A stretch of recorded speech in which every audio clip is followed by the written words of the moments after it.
que caerían hoy, mas nunca me has fallado, Dios.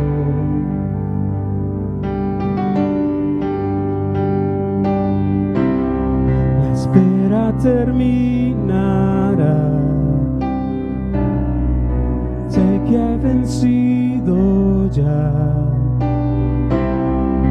Nunca me has fallado, Dios.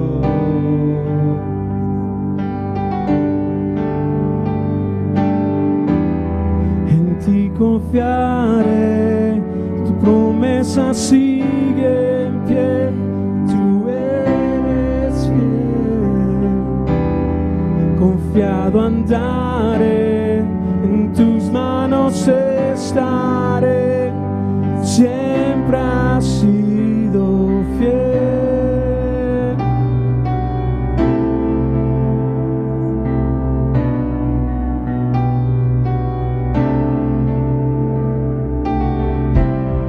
La noche acabará, tu palabra se cumplirá. Mi corazón te alabará.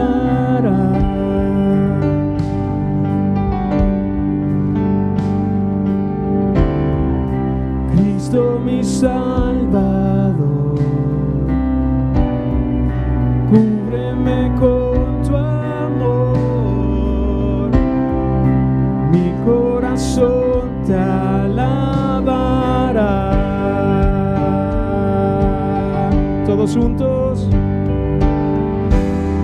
En ti confiaré, tu promesa sigue en pie, tú eres fiel. Confiado oraré, en tus manos estaré, eres fiel. En ti confiaré, promesa sigue en pie, tú eres fiel. Confiado andaré, en tus manos estaré, siempre has sido fiel.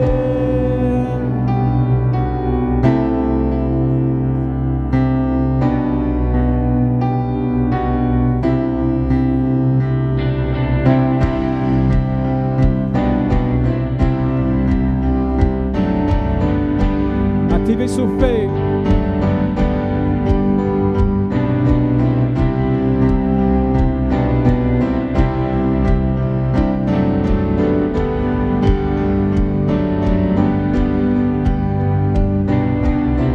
Yo sé que tú mueves montañas, yo creo en ti, sé que lo harás otra vez.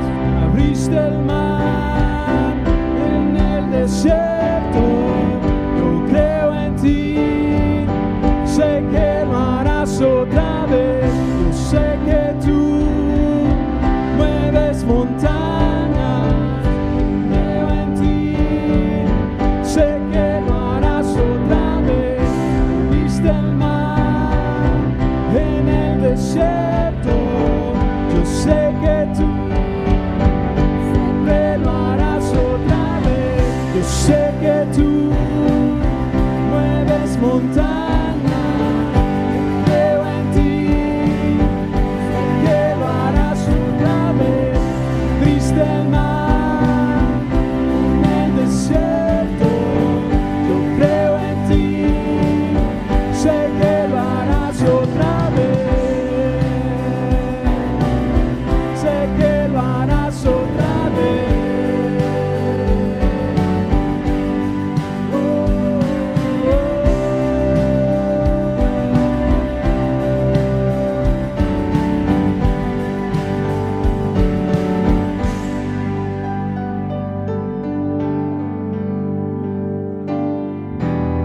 En ti confiaré, tu promesa sigue en pie, tú eres fiel. Confiado andaré,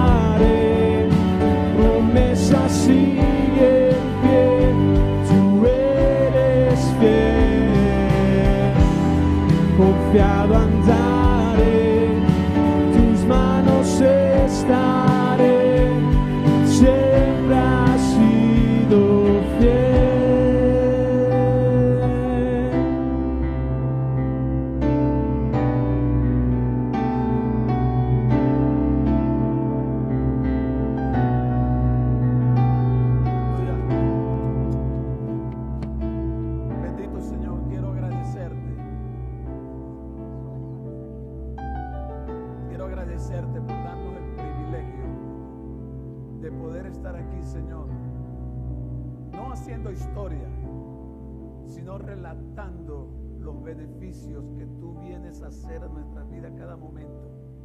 Realmente es un honor, es un placer, es un privilegio poder estar en este lugar para entonar alabanzas de adoración, para agradecerte por cada cosa, por cada intervención tuya en nuestras vidas, por esa fidelidad que no tiene nombre, esa fidelidad que no tiene límites, esa fidelidad que va más allá de nuestros razonamientos humanos. Por eso quiero agradecerte en el poderoso nombre de Jesús. Y a la vez, Señor, pongo en tus manos a todas las personas que están regresando ahora mismo, Señor, de vacaciones, de este Spring Break. Tráelos con bien, Señor, en el nombre de Jesús. Y por lo que estamos aquí, oh Dios, gracias por la valentía, por la disposición en los corazones de haber tomado este tiempo para estar en tu casa como a ti te agrada, Señor, juntos y en armonía, adorando y glorificando tu nombre. Bendecimos a los que están quebrantados de salud, a los que no pudieron haber venido y no lo hicieron, perdónalos, Señor. Y abre espacio para entender que las oportunidades que tú brindas, Señor, debemos de aprovecharlas a lo máximo. En el nombre de Jesús, en tus manos encomendamos este día para la gloria y honra de tu nombre. Y gracias una vez más, Señor, por permitirnos estar aquí en tu casa. En el nombre de Jesús. Amén. Tengan la amabilidad de sentarse, por favor. Si usted va, los jóvenes van a salir a tener sus clases, así que los que están aquí, yo creo que el más joven soy yo, y como estoy aquí parado no voy a poder ir para allá. Así que, por favor, los jóvenes, Totirimundachi. Mientras estábamos cantando esta canción aquí sobre la fidelidad de Dios, me llama mucho la atención el diario vivir que nosotros tenemos en esta tierra. Ahora mismo usted va a una oficina gubernamental y ¿qué pasa? Está cerrada. Usted va a un banco, está cerrado. Usted va a alguna institución que requiere apoyo, requiere ayuda y está cerrado. Pero hay alguien que nunca está cerrado. Hay alguien que siempre está allí, que nos dice, no, sobre ti pondré mis ojos. Ese ser tan extraordinario a que nosotros adoramos en este lugar, está abierto las 24/7 para cada uno de nosotros. Y este día no es una excepción. Este es el día del Señor. Allá en Jerusalén entró Jesús un momento cuando llegó a Jerusalén montado en un burro. Un domingo como hoy, cuenta la historia que pasó eso allá en Jerusalén. Y todo el pueblo aclamaba y decía, Hosana, Hosana al que viene en el nombre del Señor. Hosana significa bendito el que viene en el nombre del Señor. Y ese mismo Jesús que entró por las puertas de Jerusalén es el mismo Jesús que está aquí ahora, entrando en nuestros corazones, viviendo en nuestros corazones. Y a ese Jesús es que exaltamos en este lugar. Quiero agradecer inmensamente por el privilegio que el Señor nos concede de poder estar en su presencia las 24 horas del día, los 7 días de la semana. Traigo un tema esta tarde. Quiero saludar a todas las personas que están conectadas a través de los medios. Desde aquí, los que más tarde verán este programa, esta exposición. Espero que sea de bendiciones para todos en el nombre de Jesús. Yo traigo un tema que tiene que ver mucho con esta canción que cantamos, la última. Un proceso único de depuración. Un proceso único de depuración. Y voy a basar este título en el capítulo 32 del libro de los Números. Números capítulo 32. Voy a leer algunos versos con ustedes para luego desarrollarlo en el nombre del Señor. Número 32, 13 al 23 dice: y la ira de Jehová se encendió contra Israel y los hizo andar errantes 40 años por el desierto, hasta que fue acabada toda aquella generación que había hecho mal delante de Jehová.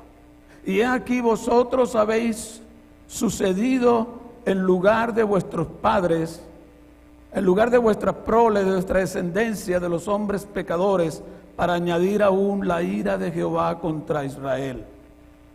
Si se volvieren de seguir a Dios y dejaren de hacer su voluntad, Dios los va a destruir a todo este pueblo. Entonces ellos vinieron a Moisés y dijeron: edificaremos aquí majadas para nuestro ganado y ciudades para nuestros niños. Y nosotros nos armaremos e iremos con diligencia delante de los hijos de Israel hasta que los metamos en el lugar, y nuestros niños quedarán en la ciudad fortificada a causa de los moradores del país. No volveremos a nuestras casas hasta que los hijos de Israel posean cada uno su heredad, porque no tomaremos heredad con ellos al otro lado del río Jordán, ni adelante, por cuanto tendremos ya nuestra heredad en este otro lado del río. Entonces se le respondió a Moisés, si lo que habéis dicho es así, si se disponen para ir delante de Jehová a la guerra con sus hermanos y pasan armados al Jordán para pelear por vuestros hermanos, entonces Dios estará con ustedes y serán libres de culpa para con Jehová de los ejércitos, y esa tierra será vuestra en heredad delante de Jehová. Mas si así lo hacéis, he aquí, habréis pecado contra Jehová si no lo hacen como lo han dicho en estos momentos. Esto es un relato que acabo de leer que tiene que ver con cuando Dios abrió el Mar Rojo, que pasó todo el pueblo de Israel, que estaban siendo esclavos, que estaban siendo martirizados allá en la nación de Egipto. Dice la palabra de Dios que Dios abrió el Mar Rojo y pasaron todos en seco. Salieron al desierto, y una vez que atravesaron ese lugar, Dios comenzó con una nube de día para protegerlos del sol, y una columna de fuego para darles calor y para iluminar su camino en un desierto. Ustedes saben lo difícil que es caminar en un desierto. Andar en un desierto, hay una serie de cosas allí que tienen que ver con las limitaciones y las circunstancias que vivimos nosotros cuando atravesamos por un desierto. Yo no sé si usted ha pasado alguna vez por un desierto, pero yo le voy a invitar. Vamos a dar unos pasos, vamos a caminar un poco por el desierto. El pueblo de Israel comenzó a disfrutar de un beneficio extraordinario que jamás habían visto. Una nube que les protegía del sol, porque ustedes saben que el sol en el desierto es terrible, es agónico el calor del sol cuando uno anda caminando en ese lugar. El asunto es que cuando Dios comenzó a trabajar sobre esta gente, mostrándoles, guiándoles con esa soberanía que es característica en Él, esta nación de Israel comenzó a ver que caía pan del cielo. Dios le proveía el pan, Dios le proveía todo. Dios hacía milagros extraordinarios. Aquellos que tenemos el privilegio de tener una Biblia, de poder leer, de poder abordar todos los magníficos momentos en que Dios se glorificaba en aquellas personas. ¡Wow! Y eso trae a referencia a lo que quiero hablar en esta tarde. Dios estuvo desaprobó constantemente la vida de esos hombres, de ese pueblo que continuamente se estaban quejando, que continuamente estaban murmurando delante de Dios. Dios veía todo esto y dice la palabra de Dios que Dios estaba airado contra este pueblo, pero lo amaba. El hombre en sí, cuando Dios llama a un ser humano, lo llama con un propósito. Dios es un Dios de propósito, pero también es un Dios de proceso. Cuando hablamos de proceso, estamos hablando de un conjunto de acciones ejecutadas para alcanzar un fin determinado en una persona. Eso es un propósito, alcanzar un fin determinado. Y Dios sacó a este pueblo de Egipto con un propósito. El asunto es que si no entendemos el propósito de Dios, como decía Eliezer dando este testimonio aquí de la situación de su niño, de su hijo, realmente es un momento y fue un momento doloroso, porque no entendemos. Se escapa de nuestra realidad la circunstancia por la que Dios nos permite muchas veces, pero es que nosotros sabemos que Dios es un Dios de proceso. Al Dios que nosotros seguimos es un Dios de proceso, y Él propicia estos procesos para formar en nosotros el carácter, para formar en nosotros la actitud que como hijos de Dios debemos de tener delante de Él donde quiera que nos movamos. El asunto es que si el proceso que Dios nos metió a este pueblo de Israel, Dios decidió castigar a esta gente porque todo era una queja, a pesar de los milagros, a pesar de las maravillas que Dios estaba haciendo dentro de este pueblo, esta gente no entendía y se quejaban por lo más mínimo. Llegó el momento en que Dios decide aligerar o propiciar una circunstancia en este pueblo para que entendieran su propósito. Dios, cuando yo los trajo, porque acuérdense que Dios le dio una promesa a este pueblo, que entrarían a una nación, que entrarían a una tierra bendita, una tierra de producción, de prosperidad. Y cuando llegaron allí a la orilla del río Jordán, ya a punto para pasar al lugar donde Dios le había prometido, Moisés manda a 12 espías, 12 personas que vayan a espiar la tierra, y cuando regresaron venían muy preocupados porque lo que vieron les derribó por completo la confianza que tenían en esos momentos. Dice que vieron gigantes, que vieron seres bastante fuertes, una nación muy fuerte, y que era muy difícil. Y esta gente que no estaba acostumbrada a pelear porque eran esclavos, lo que sabían era hacer ladrillo, lo que sabían era obedecer al dueño, al amo del emperador que gobernaba en ese tiempo allá en Egipto. Y dice la palabra de Dios que estos hombres se llenaron de angustia cuando vinieron a dar razón, cuando vinieron a traer los resultados de la investigación que hicieron. Dice la palabra de Dios que vinieron y dijeron esta palabra: nosotros somos pan comido, nosotros no podemos luchar contra esas personas, y nuestros hijos serán destruidos completamente.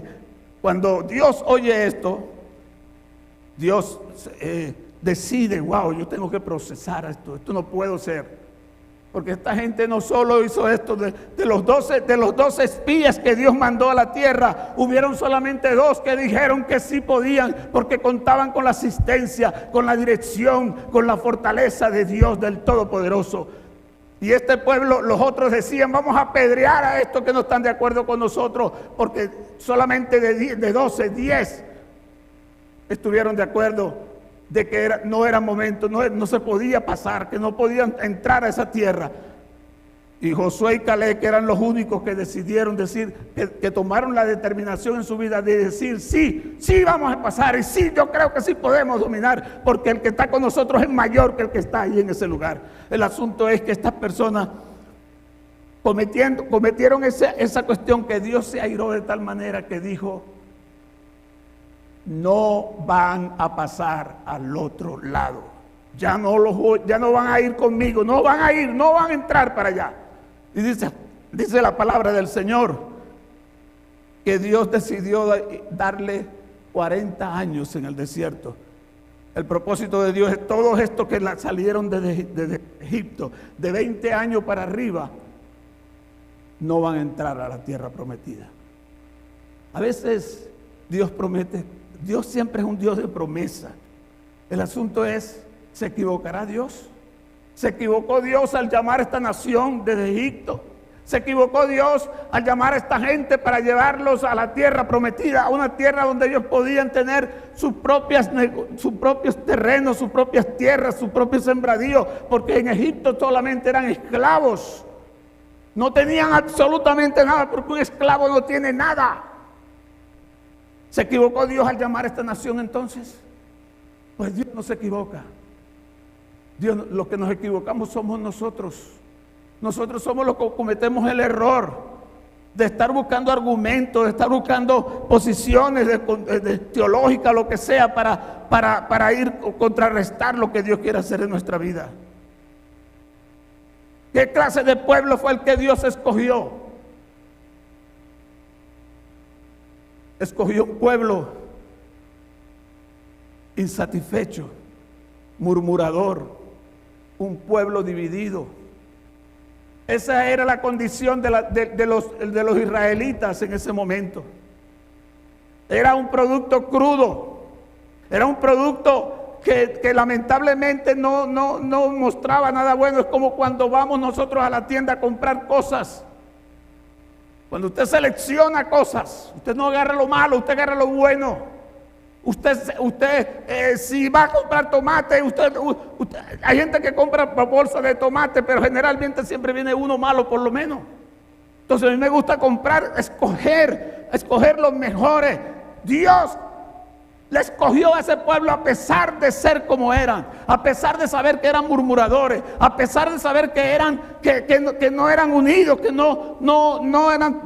eran personas insatisfechas. Dios les escogió. Ahora, ¿para qué? ¿Y por qué?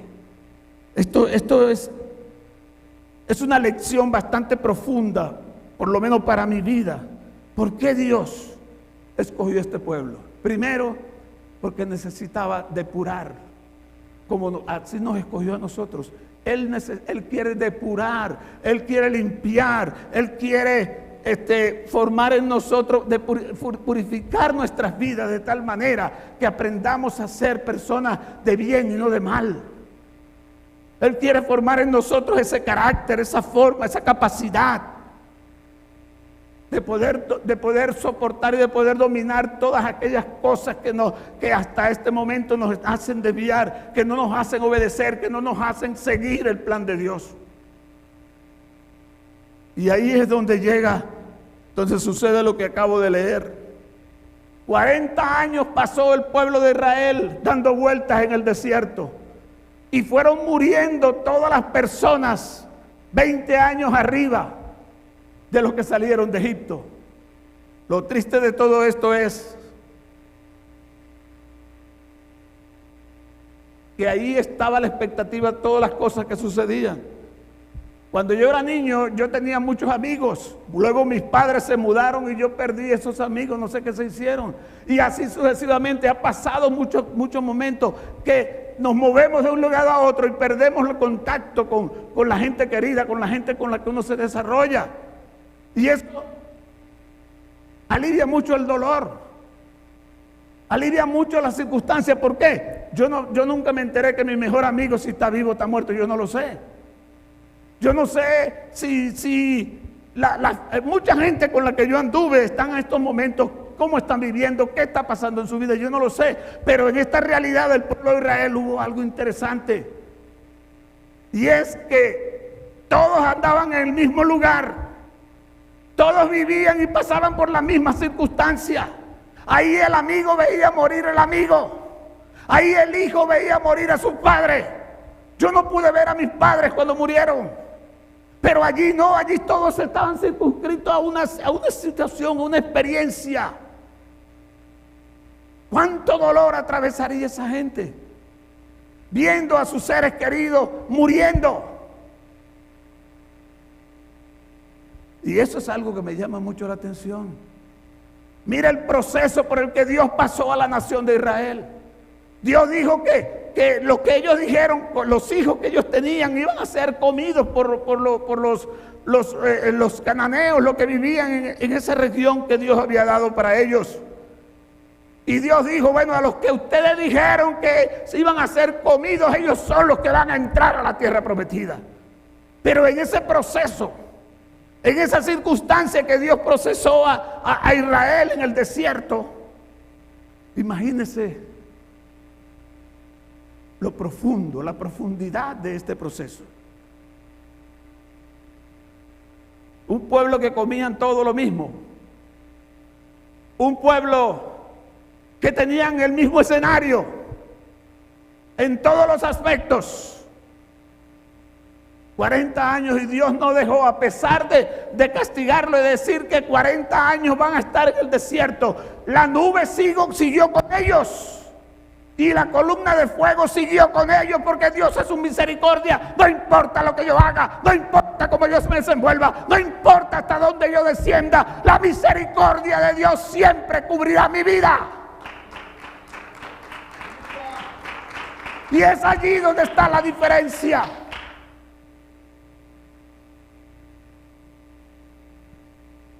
La nube del Señor de día para que el sol no quemara. El año pasado, en verano, yo fui a la playa y no había mucho sol. Y yo me quedé. Cuando llegué a la casa, el ardor y el dolor que tenía en mi cuerpo, en mi piel, era terrible. Empezó a alargarse salir cuero de mi cuerpo. Me quemé bastante y no había sol. Imagínate en un desierto donde los rayos del sol son tan intensos.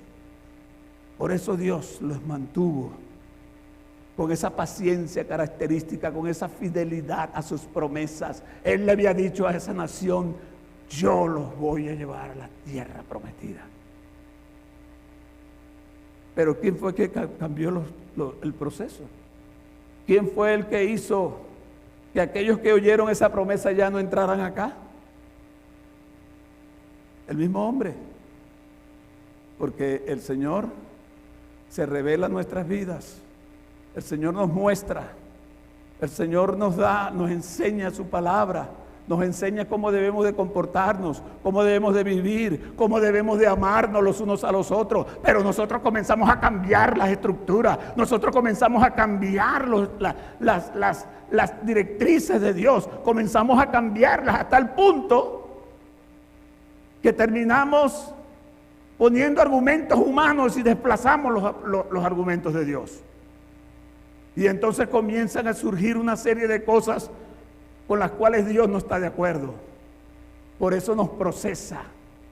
Por eso nos mete por ese molino que es necesario, que Él sabe que es necesario para cada uno de nosotros, para que comprendamos, para que identifiquemos lo que realmente Él quiere, para que volvamos, como dice la Biblia, paraos en los caminos y preguntar cuál es la senda antigua. Hay una sola senda, y esa senda que fue allá en el Antiguo Testamento es la misma senda que hoy en día nosotros tenemos que recorrer. Esa senda se llama Jesucristo. Yo tengo que investigar cómo vivió Jesús, yo tengo que investigar cómo Cristo se desenvolvió en esta tierra como Hijo de Dios. Todo eso tengo yo que hacerlo, porque si no lo hago voy a caer en estar haciendo mi propio estilo de vida, voy a estar formando mi propia forma de pensamientos, aunque viva metido en una iglesia. Estos hombres, los hijos de los que no entraron, yo me imagino si hay esas personas de 20 años en adelante. Los que tenían 20 años pasaron 40 años en el desierto y no vivieron más de 60 años. Murieron en esos 60 años. De 60 años para abajo. Por supuesto que ahí habían personas de 40, de 50, de toda edad. El asunto es que vieron morir a sus seres queridos. ¿cuántos entierros se originarían? Porque cada vez que moría uno tenían que enterrarlo. ¿Cuántos entierros había? ¿Sabes cuántas personas cuando salieron de Egipto, hombres, la Biblia catalogaba, la Biblia dice que de 20 años en adelante estaban listos para salir a la guerra? 600,000 y pico de hombres preparados para la guerra. Esos 600,000 y pico de hombres que estaban preparados para la guerra, todos murieron en el desierto. Los que quedaron con vida fueron los hijos de esos 600 y tantos de mil de personas. ¿Cuántas personas murieron en el desierto? ¿Cuántos entierros tuvieron que hacer? ¿Puede imaginarse un momento eso, hermano? El proceso por el que Dios pasó a ese pueblo. Con razón, entonces, donde yo comencé a leer aquí. Y es que viene la tribu de Rubén, él era el hijo mayor de Jacob, y decide, Dios le dijo que pasaran a la tierra prometida, pero Rubén, la media tribu de Manasés, y creo que el otro era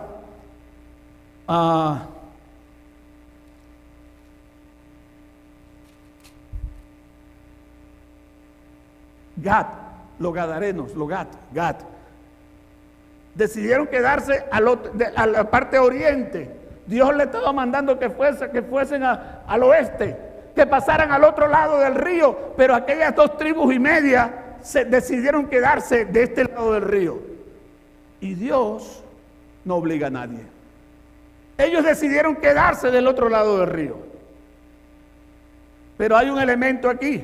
Y es que Dios le había dicho que todos tenían que pasar a pelear, a conquistar las tierras de Canaán. Y entonces esta gente lo que hace, estas 2 tribus y media, de Gad, de Rubén y de la media tribu de Manasés, deciden quedarse de este lado y le dicen a Moisés, mira, nosotros nos vamos a quedar de este lado porque esta tierra la vemos que es muy buena. Nosotros tenemos mucho ganado. Cada batalla que esa gente ganaba se apropiaba de todos los alimentos, de todo lo que tenían las personas que ellos le ganaban en la guerra. Oro, tenían de todo. Entonces ellos tenían muchos animales y dijeron, nosotros queremos quedarnos de este lado porque aquí hay mucho pasto. Aquí hay una ladera muy buena para criar animales. Y comienzan estos hombres a decir, nos vamos a quedar aquí. Por eso Moisés le dice, ustedes se van a quedar aquí. Y sus hermanos, los otros 10, las 9 tribus y media son los que van a pelear allá donde Dios les dijo que tenían que estar juntos para entrar allá. Pero resulta que Moisés le dice, si ustedes hacen eso, mira, Dios va a destruir a toda esta nación. No aprendieron la lección de que sus padres murieron en el desierto, le dice Moisés, por haber desobedecido a Dios, por no haber aceptado el propósito de Dios, por no haberle creído a Dios. Y viene esta gente y le dice a Moisés, no, Moisés, nosotros no estamos pensando eso. ¿Cómo se llama el tema? Proceso, ¿verdad? El proceso único de depuración. Y vienen estos hombres y dicen, nosotros lo que queremos es hacer un vallado, hacer un lugar, o sea, con piedras, rodear el lugar donde quedaba la familia de ellos. Nosotros vamos a ir con ustedes, nosotros vamos a pelear con ustedes y no vamos a regresar hasta que cada tribu tenga su tierra en la tierra prometida. Pero permítenos primero hacer vallado, crear fortificar un lugar donde van a estar nuestros hijos, nuestra familia, y una vez que nosotros sepamos ya que ellos van a estar resguardados, que no van a poder ser atacados, porque los hombres todos se iban a la guerra de 20 años para arriba. Y entonces ellos le están diciendo a Moisés, déjanos hacer esto primero. Y Moisés le dijo, está bien, me parece sensato, porque el hombre de Dios no discute con nadie. Moisés no pudo haberle dicho, mira, Dios dijo que era allá, no aquí, así que obedezca y vaya para allá. Moisés no le dijo eso. Él le dijo, me parece correcto. construyan fortifiquen el lugar donde van a estar sus hijos, sus animales, y luego suban con sus compañeros, con su familia, a lograr, a conquistar la tierra. Y así lo hicieron. ¿Por qué? Porque el proceso de depuración que tuvieron en esos 40 años, viendo a sus padres, viendo a sus amigos, viendo a sus tíos, a sus abuelos, muriendo en el desierto, cayendo como gallina pestada en el desierto, entendieron que con Dios no se juega. Mueva aunque sea una oreja, pero con Dios no se juega. Dios nunca pasa por alto nuestras actitudes. Lo que pasa es que ahorita Él te mira a través de su gracia, pero tú y yo tendremos que darle cuenta a Dios en algún momento de nuestra vida. Oh Señor, ayúdanos. Lo que pasa aquí es que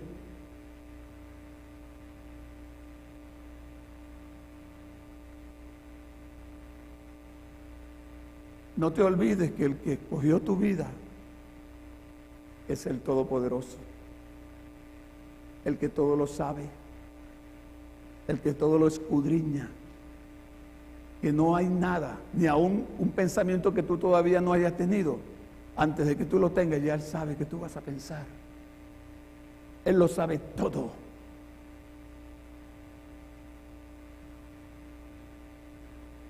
Cuidado con decir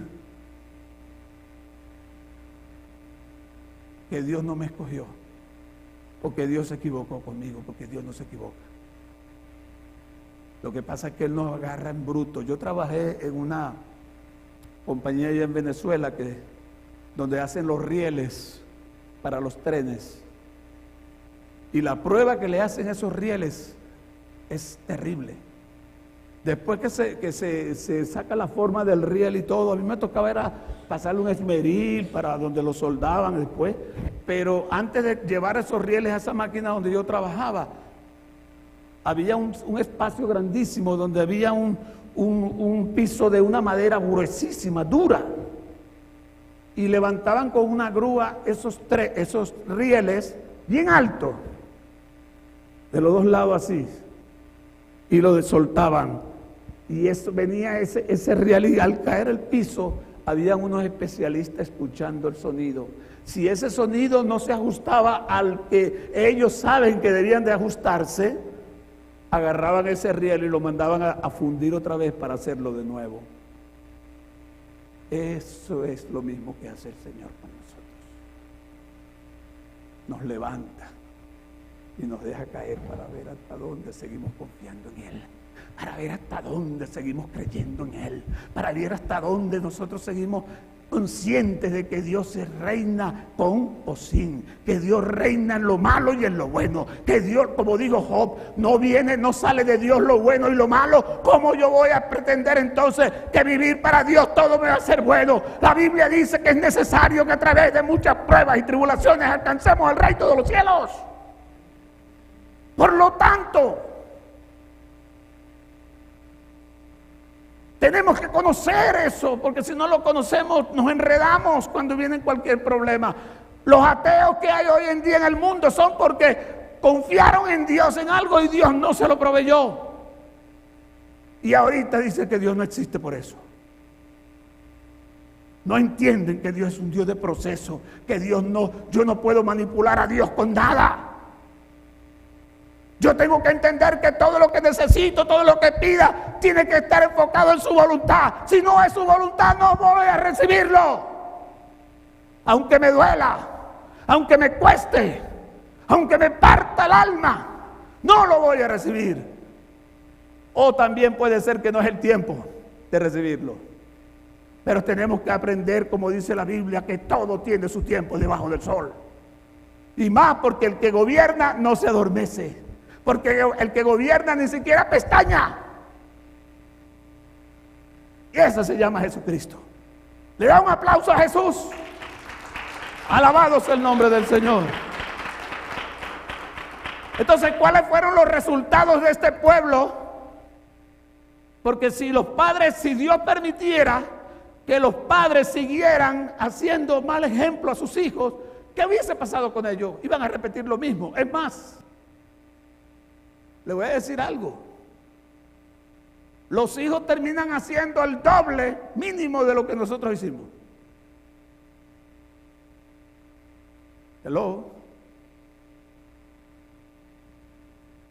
Eso quiere decir que Dios no desistió de sus planes de meter a la nación de Israel en la tierra prometida. Dios no desistió, pero Dios no te va a llevar a ti allá si no te pasas por el proceso aquí. No vas a poder entrar en la tierra prometida. No vas a poder disfrutar los propósitos de Dios, las promesas de Dios para tu vida, si no pasas por un proceso. Busca una promesa en la Biblia y te vas a encontrar que no hay ninguna promesa que no tenga una demanda. Todas las promesas del Señor tienen una demanda. Pero Dios es un Dios de promesas en el sí y en el amén. Porque Él no es hombre para mentir. Nos dice, te voy a bendecir, de cierto estaré contigo todos los días. Yo te guiaré, yo te guardaré del lazo del cazador, de la peste destructora. Ese es el Señor que está aquí contigo, conmigo en esta tarde. Y con los que están allá conectados en los medios. Por eso es que Dios entonces en ese proceso a los hijos, por eso es que vemos estas reacciones. Vemos entonces ya no era un pueblo murmurador, sino era un pueblo consciente. Si usted lee la Biblia después de ese episodio, donde murieron todos los que tenían que morir en el desierto, usted no va a encontrar sino dos fallas en ese espacio de tiempo que entra con Josué, después que Josué, porque Moisés murió y Josué tomó la rienda del liderazgo, porque Dios nunca deja vacío el espacio de un líder, nunca lo deja vacío. Tanto es así que dice la Biblia, ¿cómo dice? La Biblia dice que a la viuda, yo soy tu esposo. Aunque tu padre y tu madre te dejaren, con todo Dios te recogerá. Ese es el Señor que siempre está allí. Las carencias que tienes en tu vida, Él está allí para suplirlas, de acuerdo a su propósito y voluntad. Pero es importante entonces entender que el proceso es para nuestro bien y no, el proceso de Dios no es para destruirnos, es para llevarnos a la estatura de la plenitud de Cristo Jesús. Entonces llegó un pueblo consciente, un pueblo enfocado. Estuvieron enfocados en lo que Dios le había dicho. Entendieron quién es Dios y vivieron conforme a lo que entendieron. Dios formó un pueblo consecuente. Tu problema es mi problema. Juntos lo resolveremos. ¿No dice la Biblia que pueden dos más que uno? ¿Qué es lo que busca Satanás? Romper la unidad, romper la relación, porque al no haber unidad, lo que hay es destrucción. Se pierden los valores, se pierden las esencias de la vida espiritual, se pierden cuando no hay unidad, cuando no luchamos, cuando no protegemos el uno al otro. Y esto fue lo que Dios logró en ese pueblo. Fue un pueblo consecuente. Por eso usted lee allí, usted no va a encontrar en ninguna parte, a excepción de Cam. ¿Se acuerda de Cam? Cuando ese nuevo pueblo que Dios formó, los hijos de los murmuradores, del pueblo anárquico que se quedó en el desierto, cuando Dios entró a la nación esta, a la tierra prometida, la primera ciudad con la que pelearon se llamaba Jericó. y sin zumbar una lanza ni una flecha. Solamente con un grito de gloria y de poder, las murallas, los muros de esa ciudad se cayeron. Con un grito de gloria a Dios se cayeron esos muros. Pero Dios le había dicho a la nación, a ese nuevo pueblo consecuente, responsable, a ese nuevo pueblo consciente de quién es el que le está guiando, que no importa lo que logren en la vida, siempre entienden que es Dios a través de ellos. Este pueblo consciente, Dios le dice, una cosa les voy a demandar a todos ustedes. Dios no tienta a nadie, pero Dios sí prueba a sus hijos, como prueban el riel, como les dije. Dios sí nos prueba para ver hasta dónde realmente estamos nosotros preparados para ser hijos de Dios, en las buenas y en las malas, en todo momento y en todas circunstancias.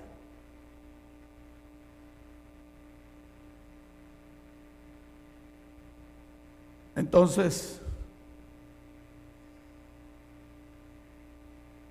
le dice todo lo que era la primera ciudad que iban a conquistar en la tierra prometida. Antes habían ganado mucho de este lado del río, pero esa no era la tierra prometida. La tierra prometida era del río hacia allá, hacia el oeste. Ellos se quedaron en el este, en el oriente. El asunto es que Dios le dice, todo lo que allí hay en esa nación, no tocarán absolutamente nada. Que dije yo anteriormente, que cada guerra que ellos ganaban, se apropiaban de todas las cosas que tenían ese pueblo que ellos ganaban. Pero Dios les dijo, en este momento, nada van a tocar. Porque el que toque algo es anatema, o sea, es maldito. Y vino un hombre cuando terminó, que destruyeron, que le ganaron a toda la gente de, ¿cómo se diría a Venezuela? Se le dice venezolano, ¿cómo se le diría a los de Jericó? Jericonianos. Entonces los jericonianos, cuando fueron vencidos los jericonianos, hubo alguien que vio un manto babilónico. No sé qué diferencia había eso, pero era una vestimenta muy cara. Y vio un lingote de oro y vio ciertas cosas y los agarró y los escondió. ¿Puedes tú esconder algo de Dios? ¿Podemos esconder algo ante Dios?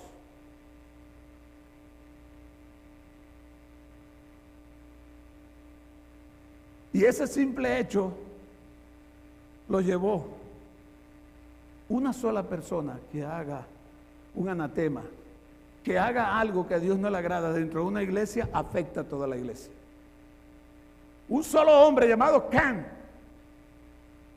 guardó ese anatema, esa cosa que Dios había dicho que todo estaba prohibido para tocarlo.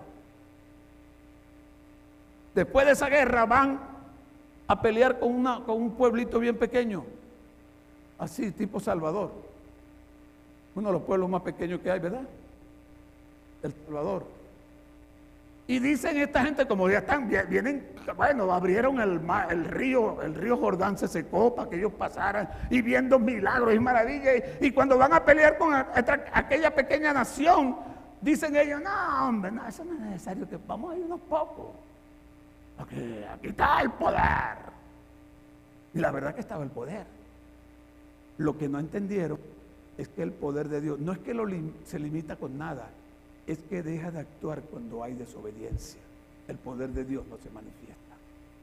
Y dice la Biblia que fueron a pelear contra Jai, contra esa pequeña nación, y resulta que la pequeña nación los hicieron correr. No me acuerdo cuántos fue que mataron, si fueron 17, 30, no me acuerdo cuántos murieron, pero salieron corriendo. ¿Usted ha visto un maneto corriendo en una bajada? ¿Sabe lo que es un maneto? Si una baja inclinada tiene que andar así porque si no se la cae. Así salieron corriendo todos los judíos que creían que tenían ya todo el control. ¿Por qué? Por la falla de uno solo. Por eso la Biblia nos dice, cuida tu salvación con temor y con temblor. Porque no solo estoy poniendo en peligro mi vida, sino que estoy poniendo también en peligro la vida de los demás.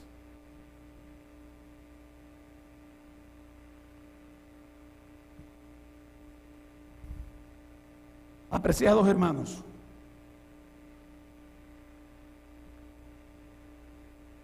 Dios procesó a este pueblo para hacerlo uno, y lo logró porque Dios todo lo puede. Fueron uno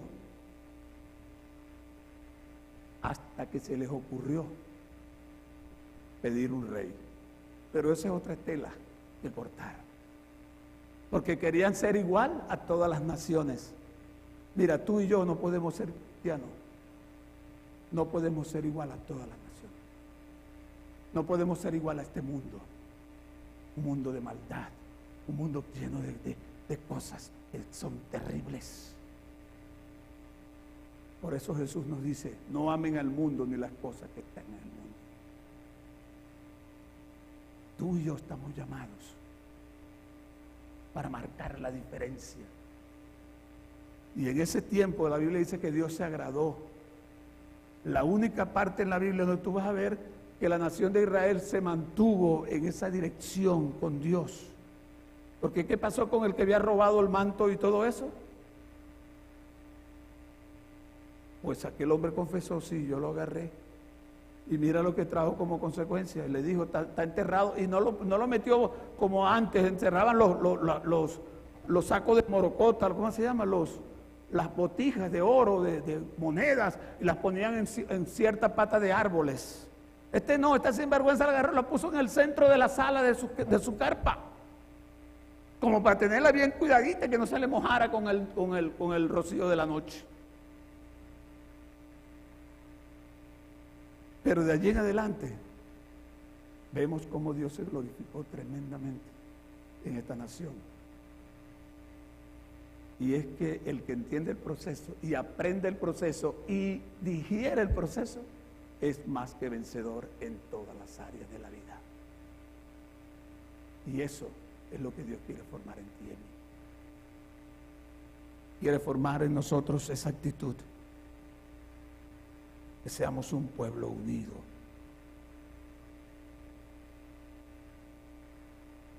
¿Sabe hacer Dios las cosas? Claro que las sabe hacer. Entonces no te quejes si algo está pasando por algún proceso. No te quejes, no murmures, porque el Señor te va a poner a dar vuelta hasta que entiendas que de Él no se escapa nada, que Él todo lo determina y lo hace, quieras o no quieras. En el nombre de Jesús, iglesia, te bendigo. A los que están en los medios, los bendigo con una actitud de entender el proceso de Dios. No te engañes. Cuando yo llegué aquí, yo vine a oler estas flores. Parecen papel. Parecen, pero no son.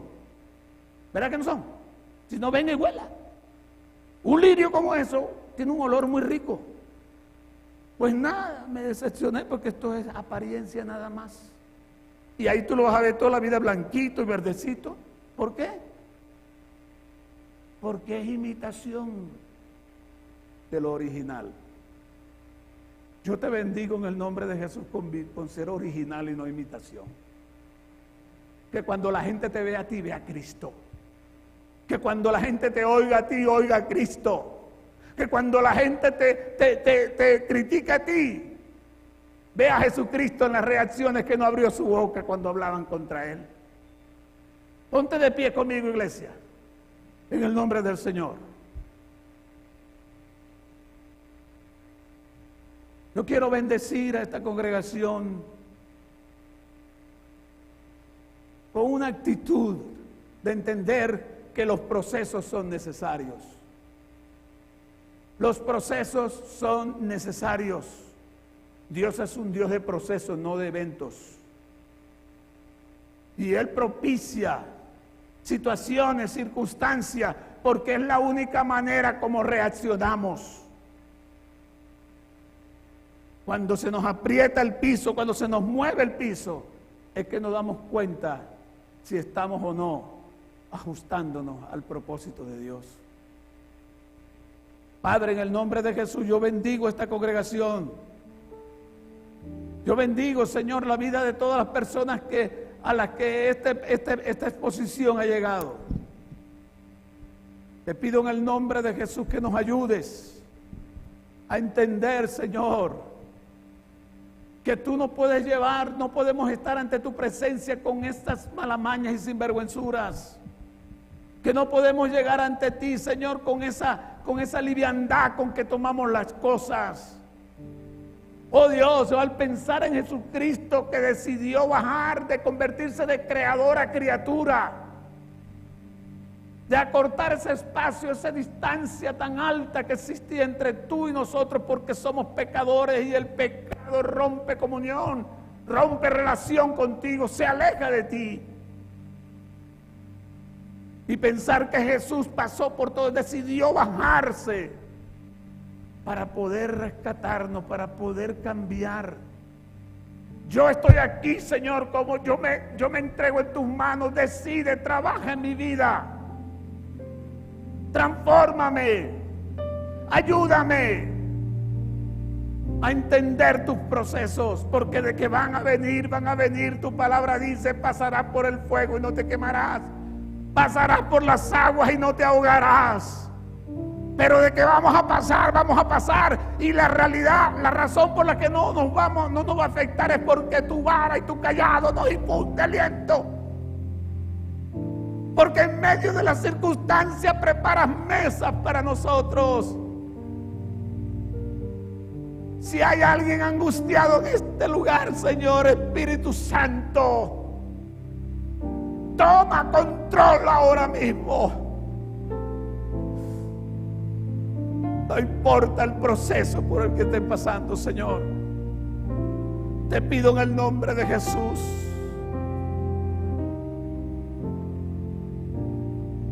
perfecciona tu labor, porque tú no dejas nada a media. Somos privilegiados de que tú hayas puesto tus ojos en nosotros. Perfecciónanos en tu amor, perfecciónanos en tu misericordia, en el nombre de Jesús. Aquí estamos, Señor. Bendícenos y permite que esta palabra pueda hacernos reflexionar en qué posición estamos, si en los mayores de 20 años o en los menores de 20 años, si estamos aprendiendo o no del proceso. Ayúdanos, Señor, en el nombre de Jesús. Y gracias, mi Señor, por este momento. En el nombre de Jesús, revélate a cada vida aquí en esta tarde. Gracias, Señor. Amén.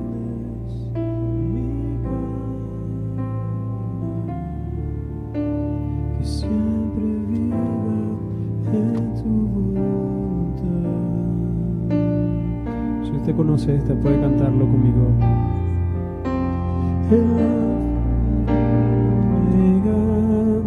El principio y el fin, y el gran yo soy, me rindo a ti, el Todopoderoso, el que es y quién será, y el gran yo soy, me entrego. Aleluya. Yo quiero que gobiernes, aleluya, mi vida. Me doy en sacrificio a ti. Yo quiero que tú ordenes mi caminar, que siempre viva en tu voluntad.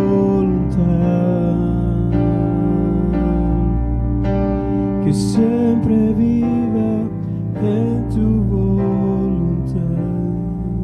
¿Puedes entender esa frase? Que siempre viva en tu voluntad. ¿Tú crees que estás en la voluntad de Dios? Cierra sus ojos un momento, por favor. Estar en la voluntad de Dios no es estar haciendo lo bueno. Esas son cosas. Hay mucha gente que valora su estado espiritual porque ayuda a la gente. Eso es humanismo, eso no es espiritualidad. Eso es ser humano para ayudar a otros.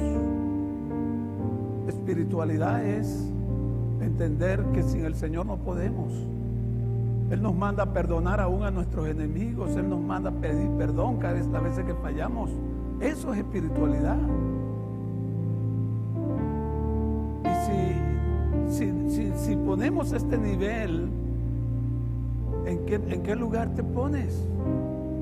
Si entendemos que el termómetro para medir la espiritualidad es el mismo ejemplo, el mismo patrón de Jesucristo que vino a sembrar en esta tierra, ¿dónde quedo? ¿O es que el termómetro estalla de la perfección que yo tengo? Entonces, que el Señor nos ayude a medir nuestras actitudes y que de una vez por todas podamos ser consecuentes, responsables y comprometidos con ese Dios que vino a salvarnos con propósito, no a salvarnos por salvarnos, sino para salvarnos con propósito. Yo te bendigo en el nombre de Jesús. No tomes ninguna decisión sin consultarla con Él. Aprende a descansar en ese Dios que te ama, que se ha revelado a tu vida.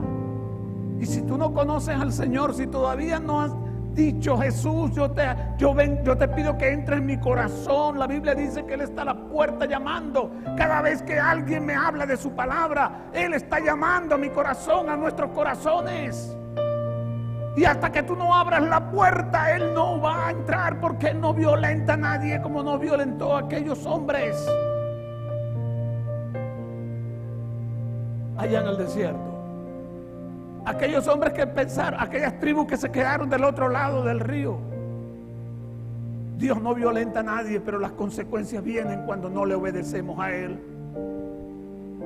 Entonces, en el nombre de Jesús, abre tu corazón al Señor y dile allí donde estás: Señor, yo quiero estar bien seguro de que tú estás entronizado en mi corazón.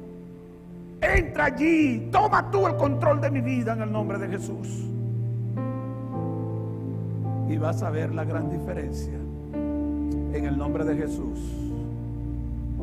Amén. Tengan la amabilidad de sentarse un momentito más.